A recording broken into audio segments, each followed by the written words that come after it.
தஞ்சை மாவட்டம் பட்டுக்கோட்டை, பேராவூரணி, மதுக்கூர், அதிராம்பட்டினம், சேதுபாவாசத்திரம் உள்ளிட்ட பகுதிகளிலும் இரண்டாவது நாளாக மிதமான மழை தொடர்ந்து பெய்தது. இதனால் சாலைகளில் மழைநீர் பெருக்கெடுத்து ஓடியது. தஞ்சையை அடுத்துள்ள திருமங்கலக்கோட்டை கிராமத்தில் சாலையை மூழ்கடித்த மழை நீரால் 150 ஏக்கர் சம்பா நடவு பயிர்கள் நீரில் மூழ்கின. ஏக்கர் ஒன்றிற்கு 25,000 ரூபாய் நிவாரணம் வழங்க வேண்டும் என பாதிக்கப்பட்ட விவசாயிகள் அரசுக்கு கோரிக்கை விடுத்துள்ளனர்.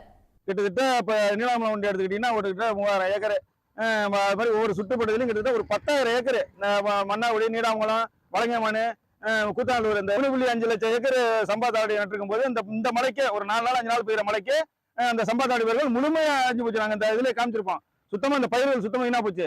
இதுக்கு இழப்பீடுங்கிறது அரசாங்கம் என்ன செய்யணும்னா முதல்ல ஒரு 20,000 ரூபா இதுக்கு இழப்பீடு ஃபர்ஸ்ட் இது பண்ணணும். இந்த மழை இன்னும் நீடிக்கும் என்று சொல்லியிருக்கார்கள். இந்த மழை நீடித்தால் பெரிய பாதிப்புக்கு இந்த கிராமங்கள் உள்ளாகும்.